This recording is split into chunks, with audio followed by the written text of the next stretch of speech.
53.29 ಪಾಯಿಂಟ್ಸನ್ನು ತಗೊಂಡು ಬೆಂಗಳೂರನ್ನು ಒಂದು ರೀತಿಯಲ್ಲಿ ಟಾಪ್ ಸಿಟಿ ಬೆಂಗಳೂರು ಅವರು ಅದಕ್ಕೆ ಪ್ಯಾರಾಮೀಟರ್ಸ್ ಮಾಡ್ಕೊಂಡಿದ್ದಾರೆ. ಆ ಪ್ಯಾರಾಮೀಟರ್ಸಲ್ಲಿ ನಾವು ಮೊದಲನೇ ಸ್ಥಾನದಲ್ಲಿ ಇದ್ದೀವಿ 53 ಪಾಯಿಂಟ್ಸ್ ತಗೊಂಡು. ಅದರಲ್ಲಿ ಸೇಫ್ಟಿ ಇರ್ಬೋದು, ಟೆಕ್ನಾಲಜಿ ಯೂಸ್ ಇರ್ಬೋದು, ಅಥವಾ ಕ್ಲೆನ್ಲಿನೆಸ್ ಇರ್ಬೋದು, ಇವೆಲ್ಲ ಪ್ಯಾರಾಮೀಟರ್ಸನ್ನು ಮಾಡಿದ್ದಾರೆ. ಅದರಲ್ಲಿ ಇವತ್ತು ಬೆಂಗಳೂರು ಮೊದಲನೇ ಸ್ಥಾನಕ್ಕೆ ಬಂದಿದೆ. ನಿಜಕ್ಕೂ ಅದು ಹೆಮ್ಮೆಯ ವಿಷಯ ಅಂತೇಳಿ ನನಗನ್ಸುತ್ತೆ. ಯಾರೆಲ್ಲ ಇದರಲ್ಲಿ ಭಾಗಿಗಳಾಗಿದ್ದಾರೆ ಅವರಿಗೆ ಅಭಿನಂದನೆಗಳನ್ನು ಸಲ್ಲಿಸೋದಕ್ಕೆ ಬಯಸ್ತೇನೆ. ಭಾಳ ಜನ ಬೆಂಗಳೂರು ಬಗ್ಗೆ ಭಾಳ ಟೀಕೆ ಟಿಪ್ಪಣಿಗಳನ್ನು ಮಾಡ್ತಾ ಇದ್ದಾರೆ. ಅಪೋಸಿಷನ್ ಅವರಂತೂ ದಿನ ಬೆಳಗಾದರೆ ಮಾಡ್ತಾರೆ. ಬೆಂಗಳೂರನ್ನ ನಿನ್ನೆ ಕೂಡ ಕರ್ನಾಟಕದ ಬಗ್ಗೆ, ಬೆಂಗಳೂರಿನ ಬಗ್ಗೆ ಅನೇಕ ಟೀಕೆಗಳನ್ನು ಮಾಡಿದ್ದಾರೆ. ಇದು ಅವರಿಗೆ ಉತ್ತರ ಅಂತ ಅನಿಸುತ್ತೆ. ನನಗೆ ಹಿಂದೆ ಪೊಲೀಸ್ನಲ್ಲಿ ಕೂಡ ನಮಗೆ ಮೊದಲನೇ ಸ್ಥಾನಕ್ಕೆ ಬಂದಿತ್ತು. ನಮಗೆ ನ್ಯಾಯವನ್ನು, ಜಸ್ಟಿಸನ್ನು ಒದಗಿಸೋದ್ರಲ್ಲಿ ಪೊಲೀಸ್ ಕೂಡ ಸಮರ್ಥವಾಗಿ ಕೆಲಸ ಮಾಡಿದೆ ಅಂತೇಳಿ ಅದು ಕೂಡ ಒಂದು ಅಸೆಸ್ಮೆಂಟು ಬಂದಿತ್ತು. ಅದನ್ನು ನಾವು ಗಮನದಲ್ಲಿ ಇಟ್ಕೋಬೇಕಾಗತ್ತೆ. ತಮಗೆ ಗೊತ್ತಾದಾಗೆ ಈ ಬಾರಿ ಹೊಸ ವರ್ಷದಲ್ಲಿ ನಾವು ಭಾಳ ಎಚ್ಚರಿಕೆಯಿಂದ ಯಾರಿಗೂ ತೊಂದರೆ ಆಗದಾಗೆ, ಏನು ಘಟನೆಗಳು, ಅಹಿತಕರವಾದ ಘಟನೆಗಳು ಯಾವುದು ನಡೆದಾಗೆ ನಾವು ಕ್ರಮ ತಗೊಂಡ್ವಿ. ಇಡೀ ರಾಜ್ಯದಲ್ಲಿ ಈ ಹೊಸ ವರ್ಷದಲ್ಲಿ ಅನೇಕ ಘಟನೆಗಳಾಗಿ ಅನೇಕ ಜನ ಸಾಯ್ತಾಯಿದ್ರು. ಅದೆಲ್ಲ ನಿಲ್ಲಿಸಿದ್ವಿ.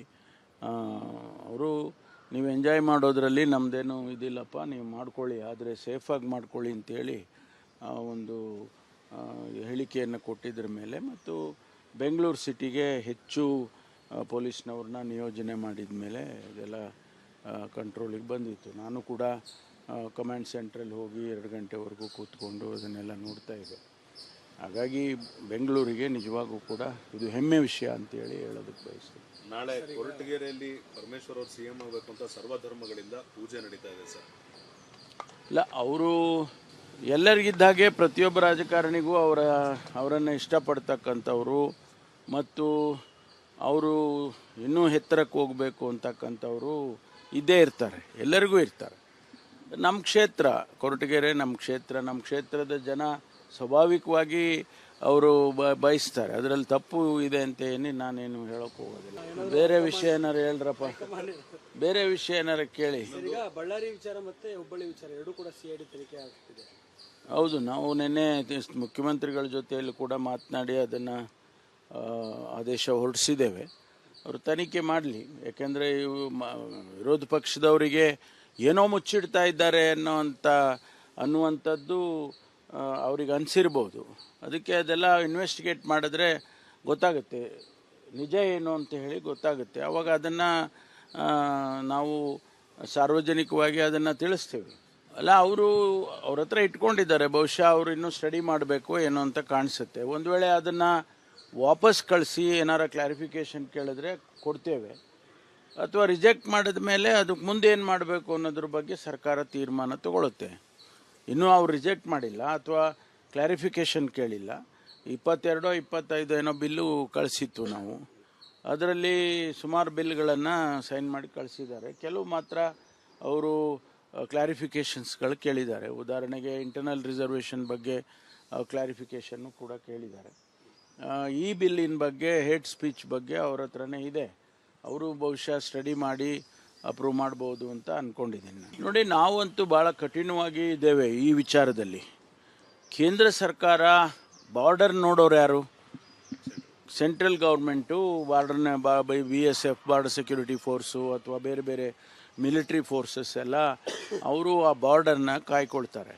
ಅಲ್ಲಿ ಪೋರಸ್ ಆದರೆ, ಅಂದರೆ ಒಳಗಡೆ ಬರೋದಕ್ಕೆ ಅವಕಾಶ ಕೊಟ್ಟರೆ, ಅವರು ಹಣ ಕೊಟ್ಟು ಒಳಗಡೆ ಬರ್ತಾರೆ ಅಂತಂದರೆ ಅಲ್ಲಿ ಆ ಗಡಿ ಪ್ರದೇಶದಲ್ಲಿ ಸರಿಯಾಗಿ ಕೆಲಸ ಆಗ್ತಾಯಿಲ್ಲ ಅಂತ ಹೇಳಿ ಅನಿಸುತ್ತೆ. ಅದನ್ನು ಕೇಂದ್ರ ಸರ್ಕಾರ, ಡಿಫೆನ್ಸ್ ಮಿನಿಸ್ಟ್ರಿ ಇರ್ಬೋದು ಅಥವಾ ಬೇರೆ ಯಾವುದೇ ಏಜೆನ್ಸಿ ಇರ್ಬೋದು, ಅವರು ಕ್ರಮ ತಗೋಬೇಕು. ಅಲ್ಲಿಂದ ಇಲ್ಲಿ ಬಂದ ಮೇಲೆ ಆ ಏಜೆಂಟ್ಗಳು ಉಟ್ಕೊಂಡು ಅವರು ಇಲ್ಲಿ ಇಡೀ ದೇಶದಲ್ಲಿ ಅವ್ರನ್ನ ಎಲ್ಲೆಲ್ಲೇ ಕರ್ಕೊಂಡು ಬಂದು ಕೆಲಸ ಕೊಡಿಸಿ ಆ ರೀತಿ ಎಲ್ಲ ಮಾಡ್ತಾರೆ. ನಮಗೆ ಇಲ್ಲಿ ಗೊತ್ತಾದ ಮೇಲೆ ನಾವು ಅವ್ರನ್ನ ಹಿಡ್ಕೊಂಡು ಡಿಪೋರ್ಟ್ ಮಾಡ್ತೀವಿ. ಈಗಾಗಲೇ ನಿನ್ನೆ ಇಲ್ಲ ಮೊನ್ನೆ ಕೂಡ ಸುಮಾರು ಜನರನ್ನು ನಾವು ಹಿಡಿದಿದ್ದೇವೆ. ಅವರನ್ನು ಈಗ ಡಿಪೋರ್ಟ್ ಮಾಡ್ತಕ್ಕಂಥ ಕೆಲಸ ಮಾಡ್ತೀವಿ. ಇಲ್ಲ, ದಿನನಿತ್ಯ ಪ್ರತಿಯೊಂದು ಪೊಲೀಸ್ ಸ್ಟೇಷನ್ ಲಿಮಿಟ್ನಲ್ಲಿ ನಾನಂತೂ ಸೂಚನೆ ಕೊಟ್ಟಿದ್ದೇನೆ. ಯಾರು ಬಾಂಗ್ಲಾದೇಶಿಗರಿದ್ದಾರೆ, ಯಾರು ಹೊರಗಿಂದ ಫಾರಿನರ್ಸು ಬರ್ತಾರೆ, ಅವರ ಇದನ್ನು ರೆಕಾರ್ಡ್ಸನ್ನು ವೆರಿಫೈ ಮಾಡ್ತಾ ಇರಬೇಕು. ಆಮೇಲೆ ಅವ್ರ ಗಮನಕ್ಕೆ ಯಾರಾದರೂ ಕೂಡ ಅನುಮಾನ ಬಂದರೆ ಅಥವಾ ಗಮನಕ್ಕೆ ಬಂದರೆ ಕ್ರಮ ತಗೋಬೇಕು. ಯಾರು ಬಾಡಿಗೆ ಕೊಡ್ತಾರೆ, ಮನೆ ಬಾಡಿಗೆಗಳು ಕೊಡ್ತಾರಲ್ಲ, ಈಗ ಭಾಳ ಜನ ಈ ಕಡೆ ಕೊತ್ನೂರು ಆಮೇಲೆ ಲಿಂಗರಾಜಪುರ ಈ ಕಡೆ ಎಲ್ಲ ಆಫ್ರಿಕನ್ ಸ್ಟೂಡೆಂಟ್ಸು ಅಥವಾ ಆಫ್ರಿಕನ್ಸ್ ಇದ್ದಾರೆ. ಆ ಬಾಡಿಗೆ ಕೊಡೋರನ್ನು ನಾವು ಮಾನಿಟ್ರ್ ಮಾಡ್ತೀವಿ. ಯಾರ ಹತ್ರ ಅಧಿಕೃತವಾದಂಥ ವೀಸಾ ಇರೋದಿಲ್ಲ, ಎಂಟ್ರಿ ಪರ್ಮಿಟ್ ಇರೋದಿಲ್ಲ, ಅಂಥವರಿಗೆ ನೀವು ಬಾಡಿಗೆ ಕೊಡ್ಕೂಡ್ದು ಅಂತ ಕೂಡ ನಾವು ಸೂಚನೆ ಕೊಟ್ಟಿದ್ದೇವೆ. ಅವ್ರ ಮೇಲೆ ಅದು ಈಗಾಗಲೇ ಕೇಂದ್ರ ಸರ್ಕಾರದಲ್ಲೇ ಅದು ನಿಯಮಗಳಿದ್ದಾವೆ, ಅದರ ಪ್ರಕಾರ ಕ್ರಮ ತಗೊತೀವಿ. ಯಾಕೆಂದರೆ ಬಾಂಗ್ಲಾದೇಶಿಗಳು ಬಂದ ತಕ್ಷಣ ನೀವು ಕೊಟ್ಬಿಟ್ರೆ ಅದು ತಪ್ಪಾಗುತ್ತಲ್ವಾ. ಅಲ್ಲ, ನಮ್ಮ ಒಪಿನಿಯನ್ ಪ್ರಶ್ನೆ ಅಲ್ಲ, ಇಲ್ಲಿ ಕನ್ನಡದ ಪ್ರಶ್ನೆ. ಸುಮಾರು 220 ಏನೋ ಶಾಲೆಗಳಿದ್ದಾವೆ ಬಾರ್ಡರ್ನಲ್ಲಿ ಅಂತ. ಆ ಶಾಲೆಗಳಲ್ಲಿ ಕನ್ನಡ ಶಾಲೆಗಳವು. ಅಲ್ಲಿ ಮಲಯಾಳಮನ್ನು ಕಲಿಸ್ಬೇಕು ಅಂತೇಳಿ ಅವರ ದೃಷ್ಟಿಯಿಂದ ಹೇಳ್ಕೊಂಡು ಮಾಡಿರ್ಬೋದು. ಆದರೆ ಕನ್ನಡಕ್ಕೆ ತೊಂದರೆ ಆಗದಾಗೆ ಮಾಡಬೇಕು. ಈಗ ನಾವು ಎಲ್ಲ ಒಂದು ಸಹೋದರತ್ವ ಭಾವನೆಯಿಂದ ಇರಬೇಕಾಗ್ತದೆ. ಭಾಳಷ್ಟು ಜನ ಈಗ ಬೆಳಿಗ್ಗೆ ಇದ್ದರೆ ಮಂಗಳೂರು ಕಡೆ ನೀವು ಹೋದರೆ ಭಾಳ ಜನ ವ್ಯವಹಾರ ಎಲ್ಲ ಟ್ರೇಡಿಂಗು, ವ್ಯವಹಾರ, ಬಿಸ್ನೆಸ್ಸು, ಎಜುಕೇಷನ್ನು ಎಲ್ಲ ಬರೀ ಮಂಗಳೂರಲ್ಲೇ ಆಗುತ್ತೆ. ಮಲಯಾಳಂ ಮಾತಾಡೋರಿಗೆ, ಅವರಿಗೆ ಕನ್ನಡನೂ ಸ್ವಲ್ಪ ಅವ್ರು ಕಲ್ತ್ಕೊಂಡ್ರೆ ಒಳ್ಳೇದಲ್ವಾ. ಈಗ ನಾವೆಲ್ಲ ಕಾಸರಗೋಡು ಕಡೆ ಎಲ್ಲ ಹೋಗ್ತೀವಿ, ಎಲೆಕ್ಷನ್ ಕ್ಯಾಂಪೇನಿಗೆಲ್ಲ ಹೋಗ್ತೀವಿ, ಅಥವಾ ಯಾವುದೋ ಒಂದು ಸಭೆ ಕರೀತಾರೆ ನಮ್ಮನ್ನು, ಅವಾಗೆಲ್ಲ ನಾವು ಕನ್ನಡದಲ್ಲೇ ಭಾಷಣ ಮಾಡ್ತೀವಿ. ಯಾಕೆಂದರೆ ಅಲ್ಲಿ ಹೆಚ್ಚು ಜನ ಕನ್ನಡ ಮಾತಾಡೋರೇ ಇದ್ದಾರೆ. ಆದ್ದರಿಂದ ಕನ್ನಡ ಶಾಲೆ ಇರುವಾಗ ಅದಕ್ಕೆ ಉತ್ತೇಜನ ಕೊಡಬೇಕು ಅಂತಕ್ಕಂಥದ್ದೇ ನಮ್ಮ ವಾದ. ಇದು ದೊಡ್ಡ ವಿಚಾರ, ಅದಕ್ಕೆ ಚರ್ಚೆ ಆಗಬೇಕು. ಯಾವುದೇ ವಿವಾದ ಇಲ್ಲದೆ ಬಗೆಹರಿಸ್ಕೋಬೇಕಾಗ್ತದೆ. ಅಂಥದ್ದನ್ನೆಲ್ಲ ನಾವು ವಿವಾದ ಮಾಡ್ಕೊಂಡು ಕೂತ್ರೆ ಫೆಡ್ರಲ್ ಸ್ಟ್ರಕ್ಚರಿಗೆ ಏನು ಬೆಲೆನೇ ಇರೋದಿಲ್ಲ. ಈಗ ಸ್ಟೇಟ್ ಆ್ಯಂಡ್ ಸೆಂಟರ್ ಅಂತ ಏನು ರಿಲೇಷನ್ಶಿಪ್ ಇದೆ, ಅದೇ ರೀತಿ ಪಕ್ಕಪಕ್ಕದ ರಾಜ್ಯಗಳು ಕೂಡ ಕಿತ್ತಾಡ್ದಂಗೆ ನಾವು ಸಹೋದರತ್ವ ಭಾವನೆಯಿಂದ ಇರಬೇಕಲ್ಲ. ದಟ್ ಈಸ್ ದಿ ಕಾನ್ಸ್ಟಿಟ್ಯೂಷನಲ್ಲಿ. ಅದಕ್ಕೆ ಭಾಷಾ ಆಧಾರದ ಮೇಲೆ ರಾಜ್ಯಗಳನ್ನು ವಿಂಗಡಣೆ ಮಾಡಿದ್ದಾರೆ. ಅದರಲ್ಲಿ ಗೊಂದಲ ಆದರೆ ಮತ್ತೆ ತಿರ್ಗಾ ಅದು ಸರಿ ಕಾಣೋದಿಲ್ಲ. ಅಲ್ಲ, ಯಾರು ಶಾಸ್ತ್ರ ಹೇಳಿದ್ರೋ ಗೊತ್ತಿಲ್ಲ ನನಗೆ. ಶಾಸ್ತ್ರ ಯಾರು ಹೇಳಿದ್ದಾರೆ? ಸೋಷಿಯಲ್ ಮೀಡಿಯಾದಲ್ಲಿ ಹೇಳಿದ್ದಾರೆ. ಅವ್ರಿಗೆ ಒಳ್ಳೇದಾಗಲಿ.